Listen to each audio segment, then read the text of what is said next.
Hey everyone, welcome to another episode of Cafecito and Conversation. I am grateful to have you here. My name is Domenica Escatel. I am your host, and I'm super excited to introduce to you our guest for today, Nancy Salmeron. And we're going to go ahead and dive in because we have a lot to talk about, and we're here with our Cafecito cups. Yes, we are. Yes, and Nancy, I can see that you have your Change, Believe, Become cup. Yes, I yes. love it. So let's start off with that. Like, let everyone know who you are and tell them what you do. Well, as you already said, my name is Nancy Salmeron. I am the founder of Believe, Change, Become. I am a personal development coach, inspirational speaker, a published author. It is my purpose. It is the reason that I exist in this world is to empower women to believe in themselves. And I came up with this idea of once you believe it, you get rid of these negative thoughts, negative chatter. Then you have to change all that. Then you become. Right. So that's where the believe, change, become comes from. And it's always about becoming is about remembering. It's about undoing who you thought you were to really become or remember who you were. So that's the concept. That's a theory of believe, change, become. So yeah. I love it. So let's dive into it. I want to know, like, I know you had a big transition when you decided to go into coaching and like when you wrote your book. So definitely I want to know if you can give us some tips on like where you started to see that you were meant for so much more.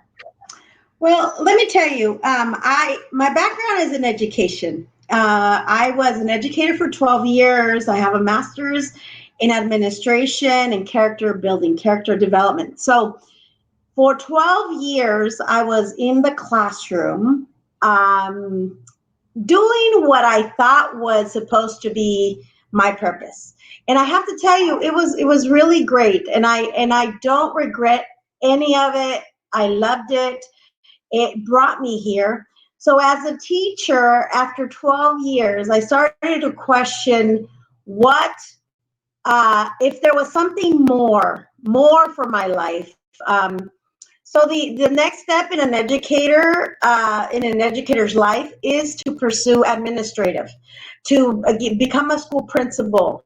Um, so I did that. I enrolled in the master's program for 2 years, and I completed the program. And then to discover that my true passion, where I truly come alive, is empowering people to identify their passion and pursue what makes them come alive.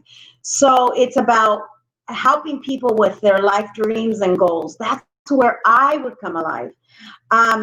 So after I completed the program, I told my husband, listen, I don't think this is it. I don't think I want to do this. And I tell you, yeah, I got a little into debt to go through the program, but he was so supportive, and he said, I just want you to be happy. And when he said that, then I took the leap of faith.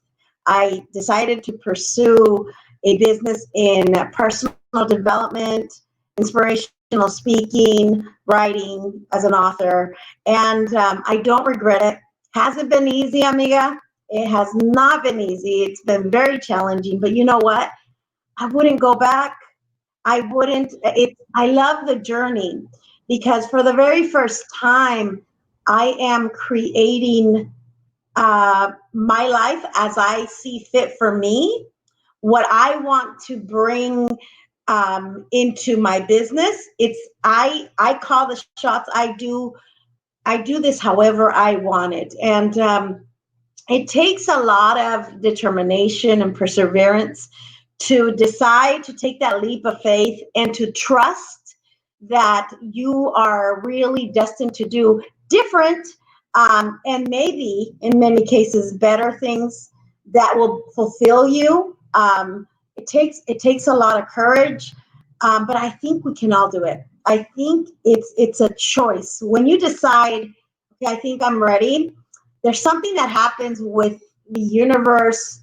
your God, everything comes together to conspire to make that happen.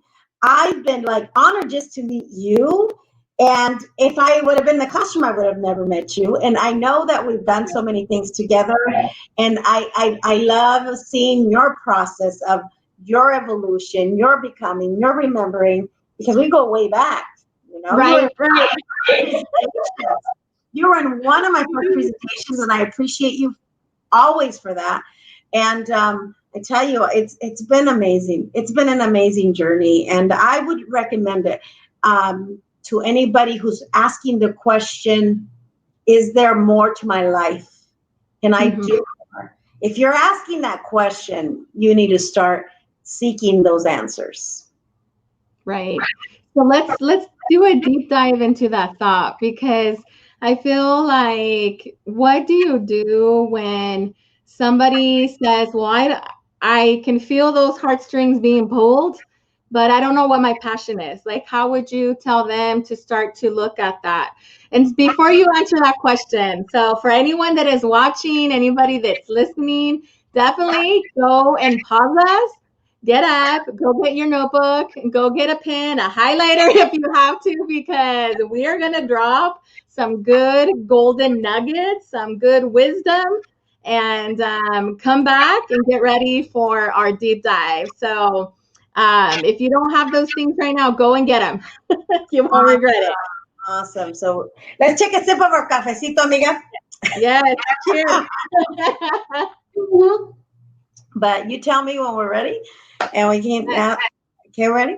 So ready. And so because I'm asking this question because for me, I felt like my shift started when I started to feel those heartstrings, pero no sabía, like I didn't know where to go from there. So do you have anything to share that would help us? Okay, so let me tell you what happened with me and how I started to question. So I think we always know. I think we always know. The issue here is that a lot of people, to identify a passion, it has to be something that, first of all, think about what you told yourself one time when you were a young girl that you wanted to be, right? Mm-hmm. That could be a start. Another tip would be, what is something you really truly enjoy doing that doesn't feel like work? Identify that. Is it when you bake? When you bake, do you come alive? When you write, do you come alive? When you use technology, what is it? What is it?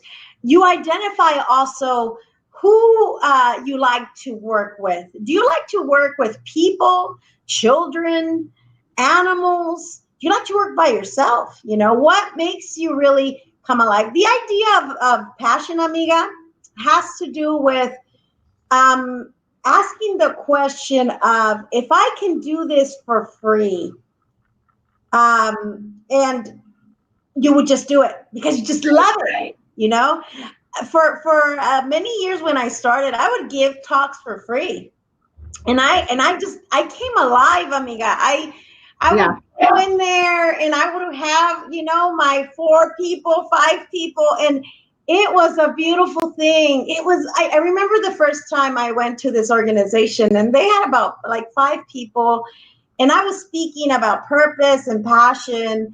And I remember I would hear a gentleman say, "Did you hear what she said? Oh my gosh." And I was so excited because I was getting through. I was getting through stuff. Yeah, you're just like, oh my gosh, I have something here to say. So it's really about asking yourself, where do you come alive?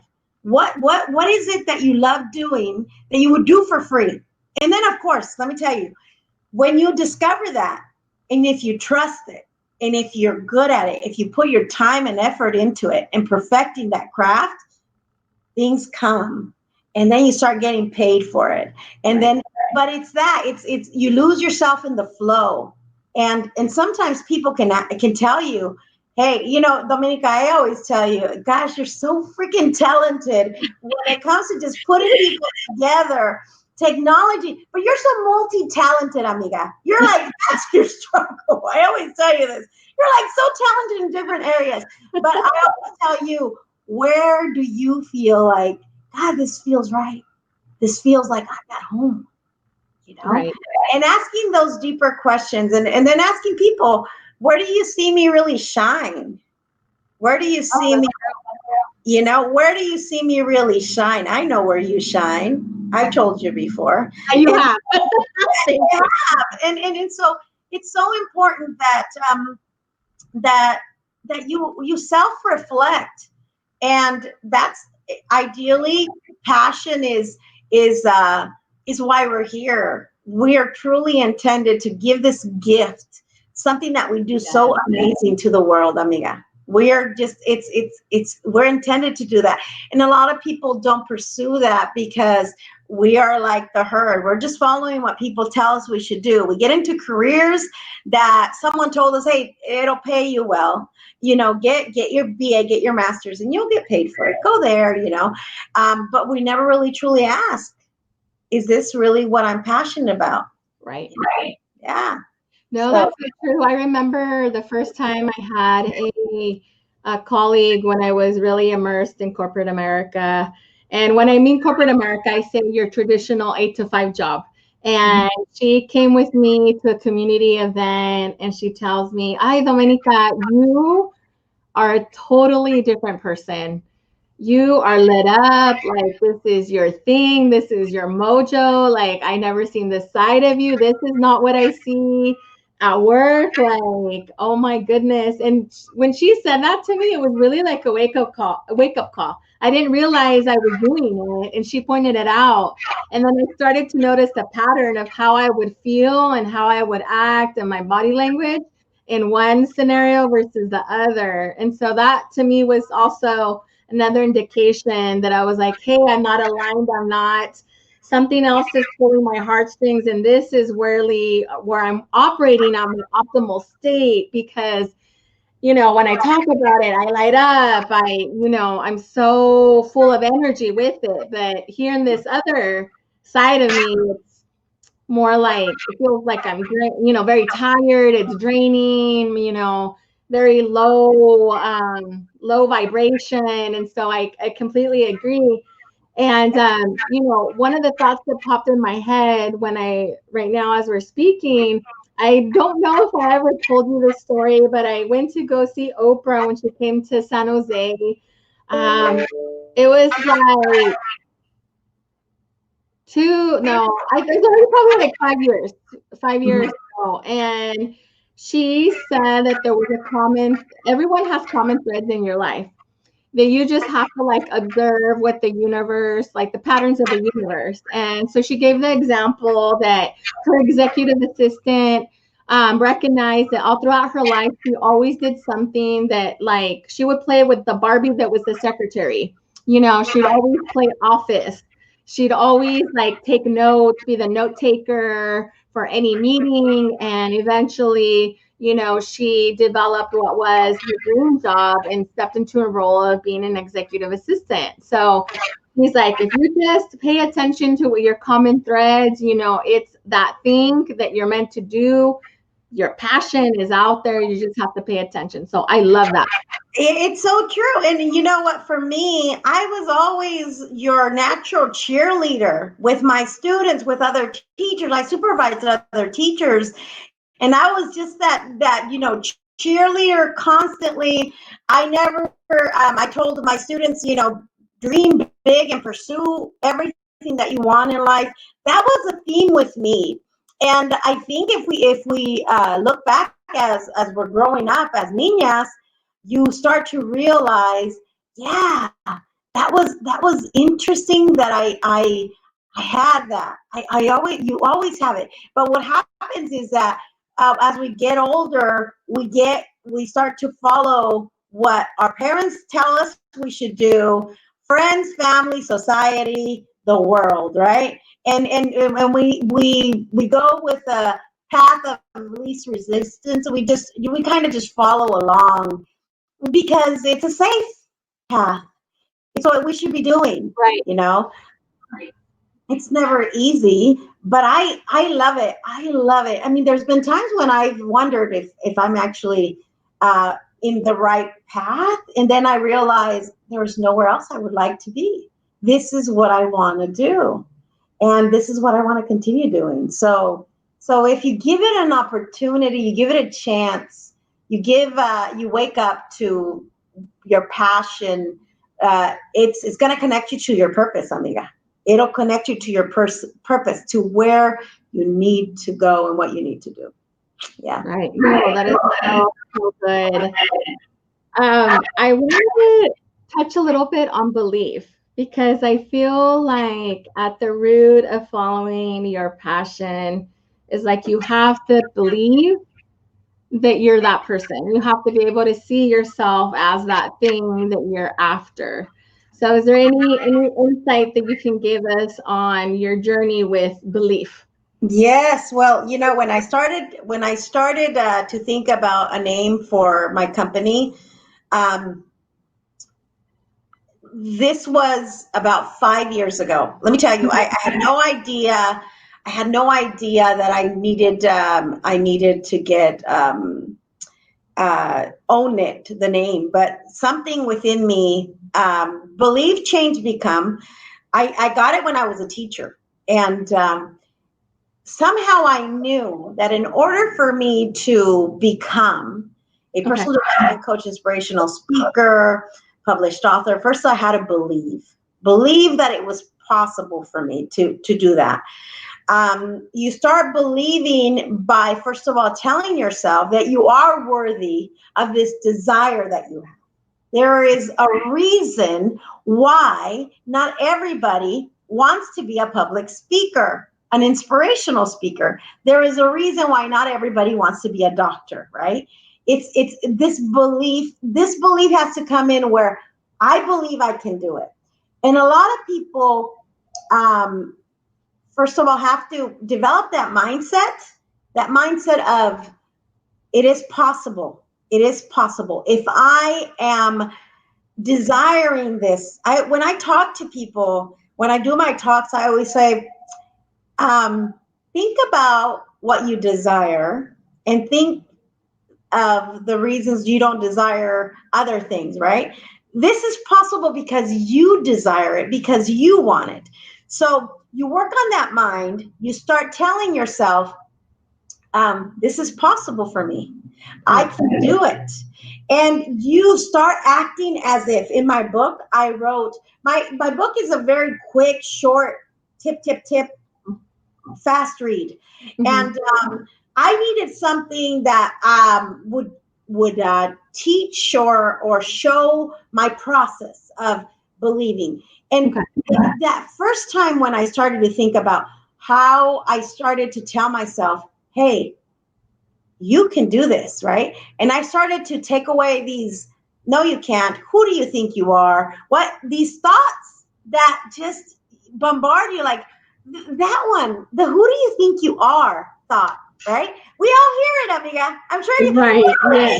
And sometimes it's people telling you, well, who do you think you are? It's like, whoever the heck I want to be. That's who I think I am, right?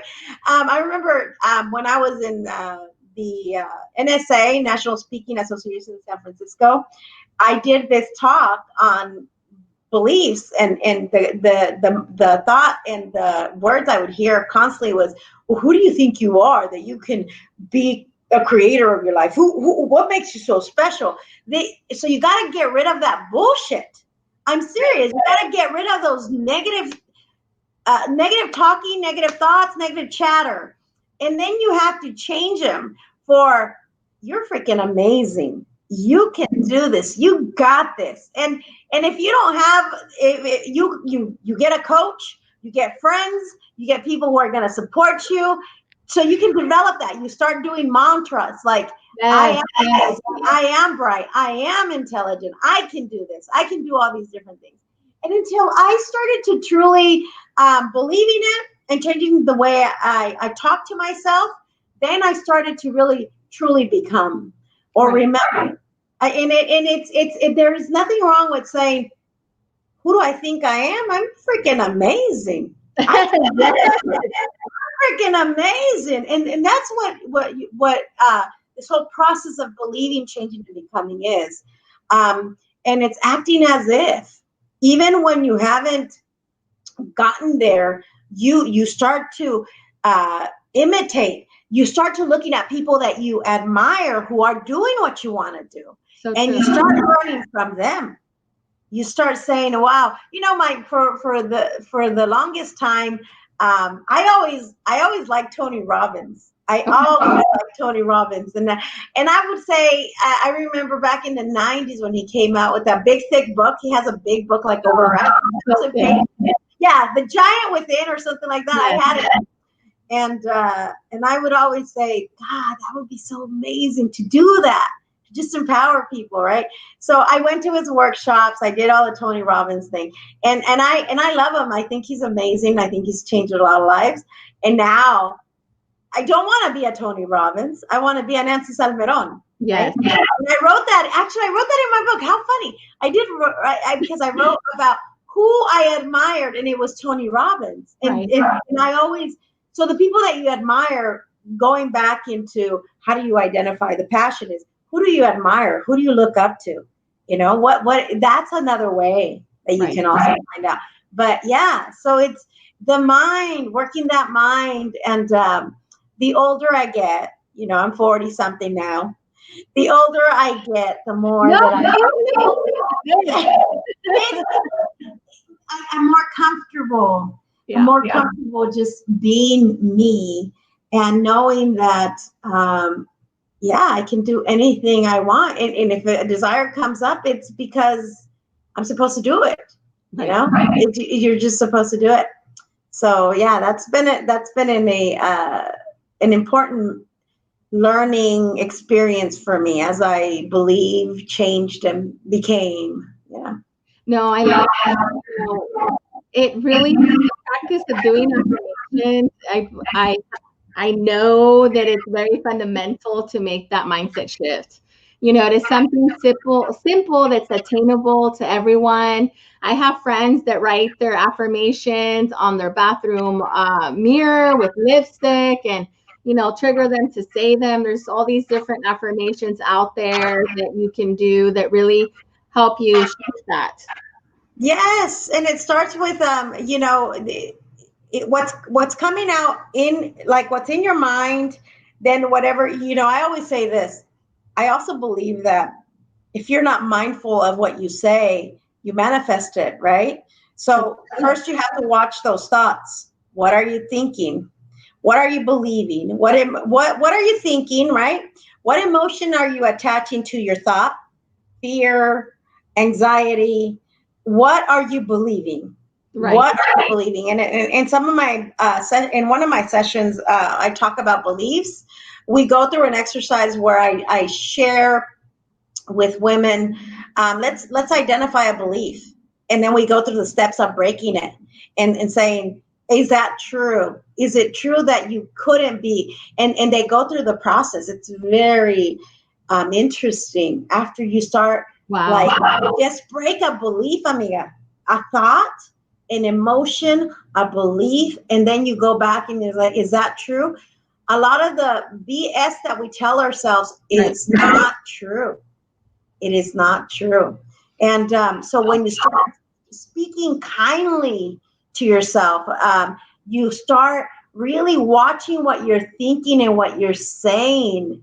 That manifests out into the world. So there's I forget who said this, but it's a famous person and I can't think of. It says, watch your thoughts because they become words. Watch your words because they become actions. Watch your actions because they become your destiny. And Hatchet, she's I forget her name, but anyway, I love that because it's so true. It's so true. And when you get that constantly, you figure out, like, hey, it's not gonna come out of my mouth. I'm not gonna think it, and that's where manifestations happen, and that's why it works. Because if you start telling yourself, you have to believe it, right? You have to believe it. Like, I'm intelligent, I'm bright, I'm this, I'm that. There has to be there has to be the sense of, I believe this. And if you have a tough time believing it, find examples of where you've been bright, intelligent, and you realize I am freaking amazing. I am like, damn, Yes, yes, we are. Yes. We are. It reminds me of when I was talking to a friend and we were working through a financial exercise. And she was talking about me. She asked me straight up, do you believe that you can earn X amount? And I said, yeah, I do. And she said, are you sure? And I was like, why did I hesitate? What did I do? And she's like, come on. Just let's test if you really do believe it. And she did a muscle test. So I don't know if you've ever done that where they ask you to extend your hand and, they ask you questions. And if it goes down, I may have it wrong. If it goes down, it's aligned with you, or no, if it goes down, it's not aligned with you. But if it stays up, if your hand stays up, it's aligned with you. And so, no, sure enough, when she asked me, do you believe that you can earn, XXX amount of number? And nope, my hand goes down. And I was like, what? So then we finally got to the number where I believed that I was like worthy of earning. And so it was a really like fascinating exercise because it tested my belief, and I didn't realize that when it came to money, I had some money barriers there. But that's a whole nother topic. But just to like validate what you're saying of the sense that, there's different ways that you can build up that mindset and that strength of really truly being deep rooted in what you believe. Yes, it starts with identifying. It's that one thought. One thought that you wake up with every day. I have to tell you, I mean, it's not that I've I haven't just overcome every negative thought. They still show up, but it's more. It's no longer about what I could or can't do. It's just life, thoughts that happen or things. But I've been really good in just saying, why the heck not? I mean, why couldn't I do this? Or and always as that negative chatter comes in, you come back with, but of course I can do this. Like what? But of course I can make a 6-digit figure, but of course, and it's that. It's like identify. The first tip I say is identify. What do you hear? And then, is it true? Is it true? No, it's not. It's just in your head. It's in your head. So it's interesting. Belief is, and you know what, amiga, when I thought about the name for my company and I got it, actually own it. So what's the word for when you own your, I forget what you say, you copyright or I own, yeah, well, I own my name, right? I own Belief Change Become. I got lawyers and everything. Trademark. I trademarked. Yeah, I trademarked. So I'm like, I got lawyers and everything. I trademarked. So I didn't even like. I knew it was important, but as I've been at this for like 5 years, see how this is very important in the business that I'm in. Beliefs is, as a coach, you're teaching beliefs and you're teaching how to get rid of that to your clients all the time. When you're talking, that's my topic, right? And I think about, and I just think sometimes you don't know why you do things in life, but they bring you exactly where you need to be. So you got to listen to that intuition. You got to listen to that little voice that tells you, Domenica, this is going to be important for you. Do it. Right. And you're like, why should I do this? I don't listen. Right? And you're like, oh, why should I? And you're like, why am I doing? And so listen to that inner, because there is a wise voice. In the book I wrote, the voice of the soul and the voice of the ego or the spirit. Okay. And you have to differentiate both voices. The scary voice that tells you can't do anything, and the voice that tells you can do anything you want. You gotta hear them. And then you have to follow the one with the voice of your soul, the voice of your spirit.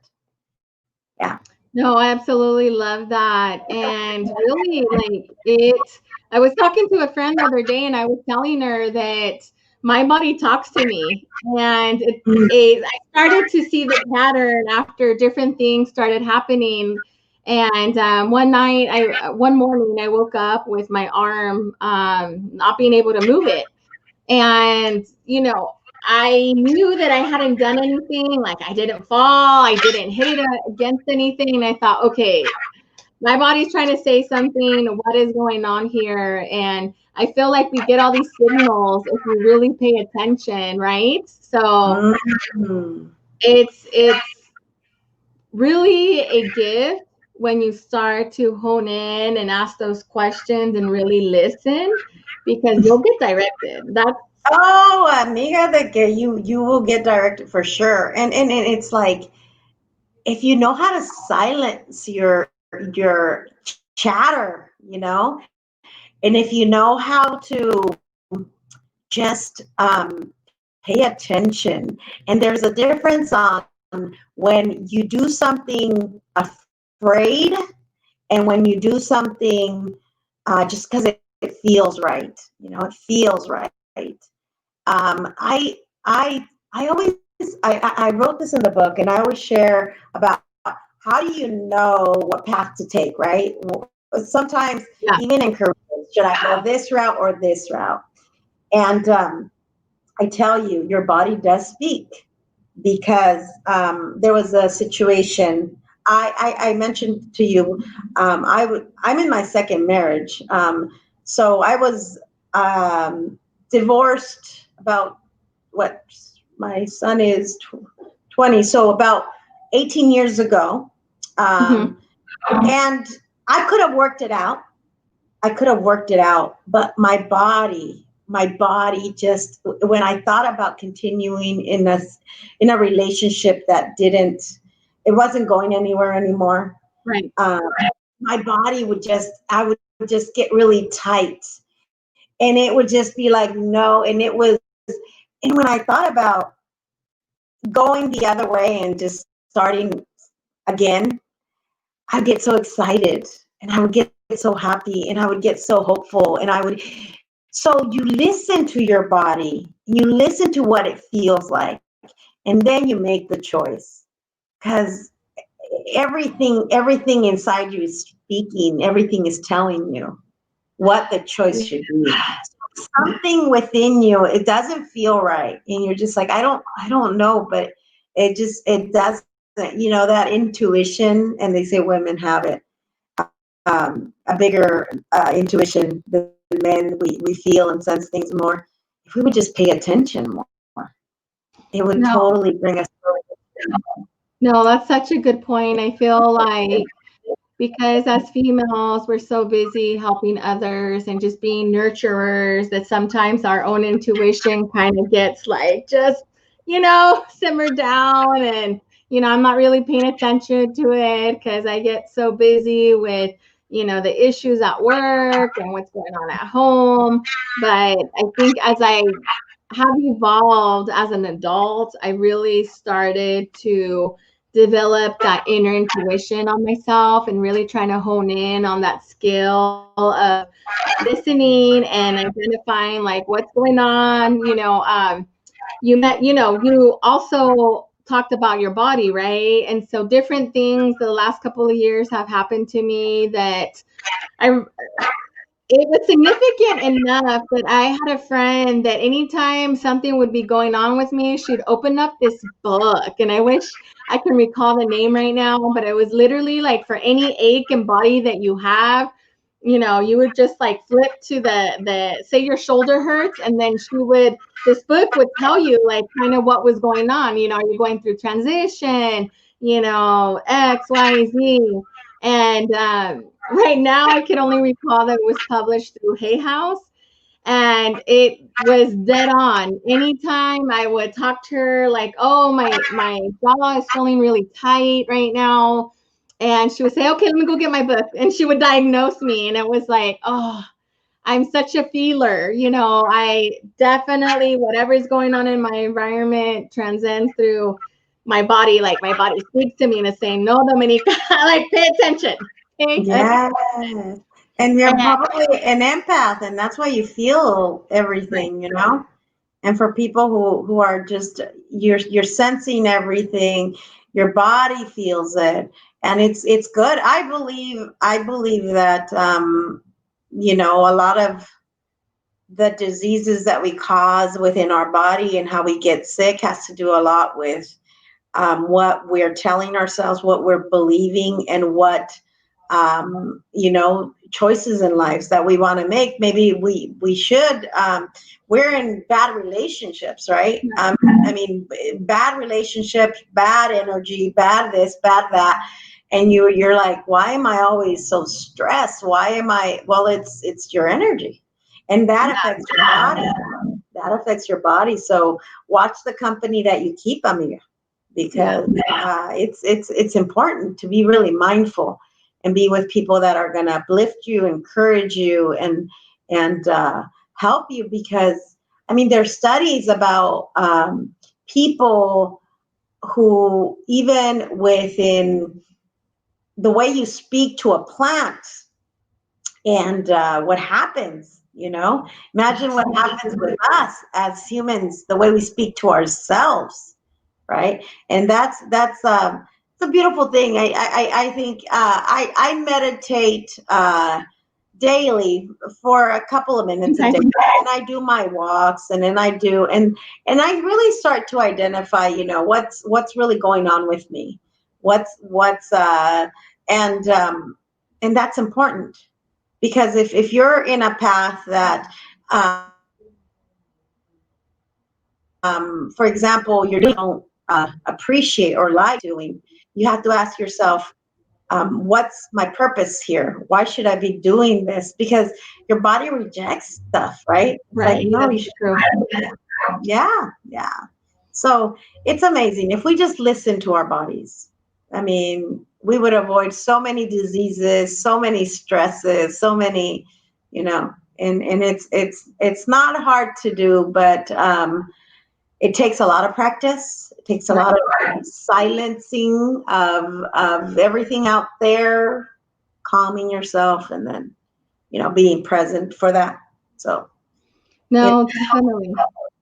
I even feel like as, the days go by and through COVID, that's one thing that I've had so at the top of my mind is that really taking this opportunity to just silence everything that's around me. And it was almost like a forced silence because, as we went into quarantine, it's like the world had a pause button. And so we can't go anywhere, nothing's open. And so it was a forced opportunity to really look within and shift some habits. And so I started to really like wake up and, put meditation music on or even spa music and just take the first 10 minutes of my morning and gratitude. And I think probably for the last 5 years, I've been really working on a gratitude jar. It is ongoing, and at the end of the year, I love to dump it and look at all the stuff that I did because sometimes we forget that when we don't celebrate ourselves and the stuff that we're doing, and it's a good moment for reflection. But through COVID, I really decided to say, no, I can't just have this be a practice that is going to be done at the end of the year. Really, I'm going to walk in it daily and try to shift that of, okay, this is what went well today, and I'm going to celebrate that. And it really does shift your energy and your attitude. and why do you suppose that gratitude is practiced in religions all over the world? What does gratitude do? There's a purpose, Right. amiga. There's a purpose. It's if we focus on the blessings in your life, you tend to be more positive. You tend to be thinking about good things. You tend to be projecting and saying good things out there, and you start to bring more. So there's a reason why gratitude is effective in just even calming yourself, right? So a lot of people, the thing that I friends and family, you're so positive. I'm always told you're so positive.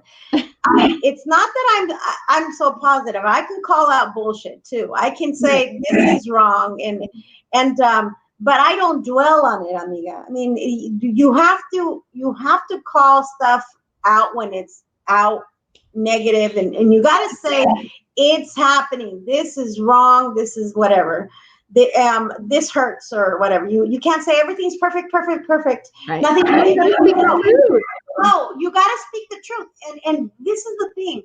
A lot of people. I had a conversation with a group of women from Texas, and we were talking about toxic positivity. It's the sense of gratitude, like everything's perfect, nothing's happening. No, you have to call it out, and you have to say COVID is bullshit. It's horrible. It's horrible what we're going through. And yes, it's happening, right? There are a lot of people sick, a lot of people died, and all these different things, and it's real, right? You can't say it's not happening, it's not happening, but then you have to look at, I am grateful that I'm healthy. I am grateful that my family's healthy. I'm grateful that I'm alive, and that keeps on pushing you forward to see that it's bad, but it could be worse.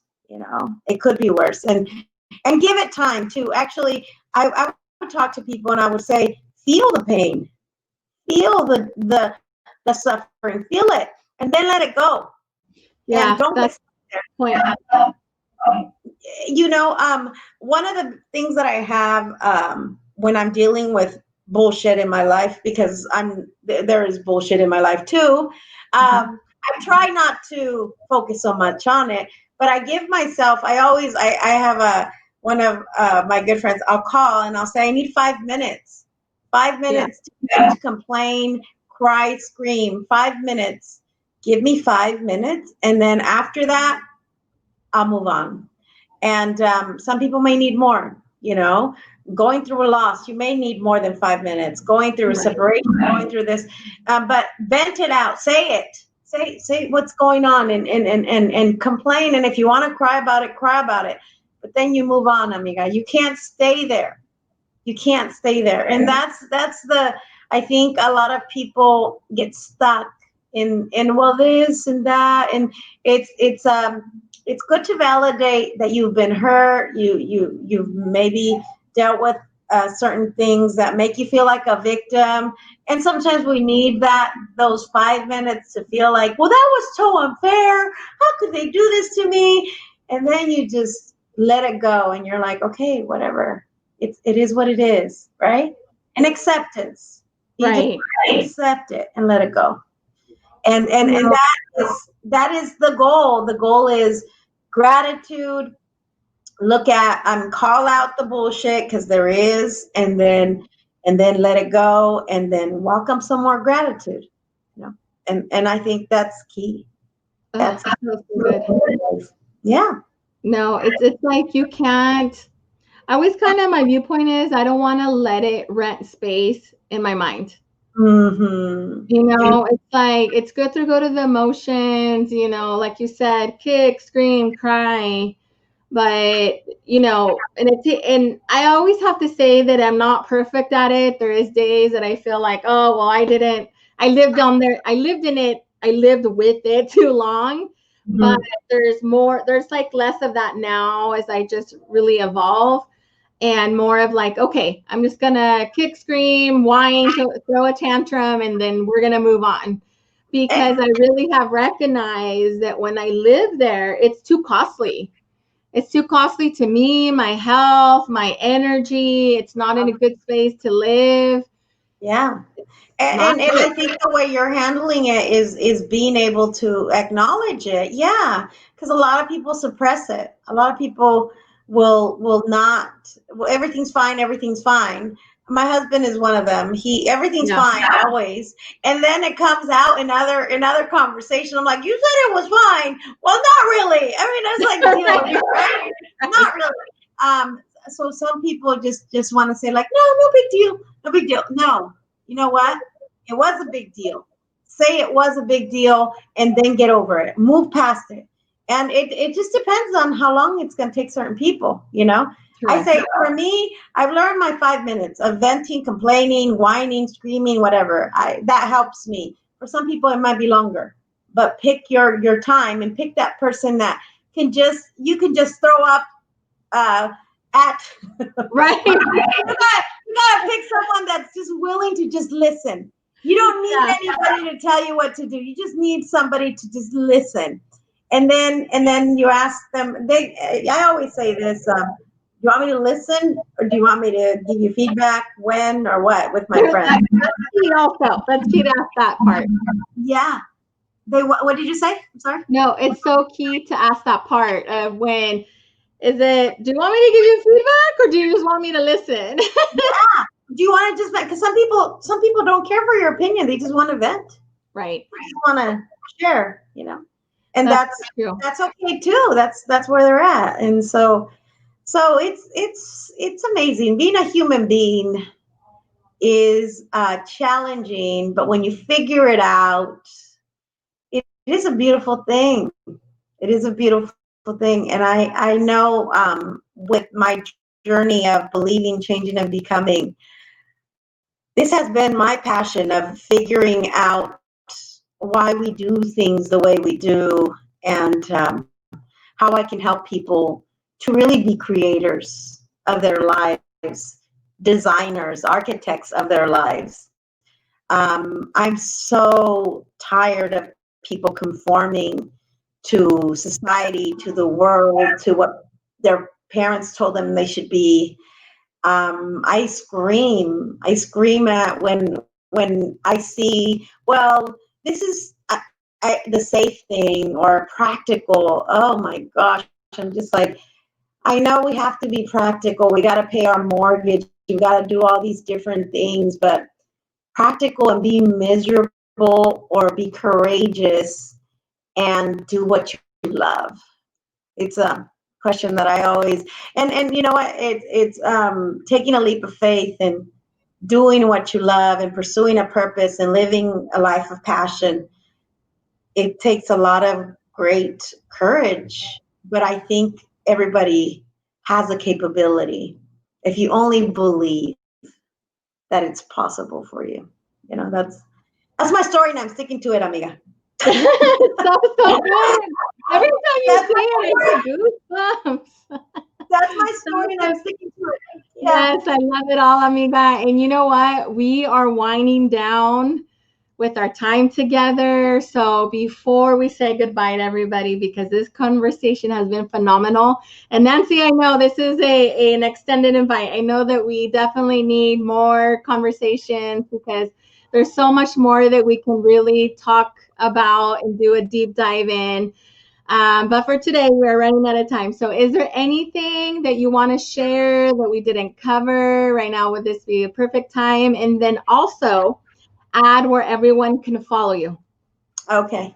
So, first of all, I just want to touch upon again, you know what? We are creators of our lives, and it's a choice. And you have to first believe that you can change your life if you're not fulfilled in it. And it starts with that simple thought that it's possible for you, and to become is to remember how freaking amazing you are. You can follow me at Nancy at Believe Change Become. That's my website. No, BelieveChangeBecome.com is my website. BelieveChangeBecome.com, and I'm on Facebook. Nancy Salmeron, and Instagram, Believe Change Become. So and then check out my book, Believe Change Become, Remembering Who You Were Destined to Be. It's on Amazon and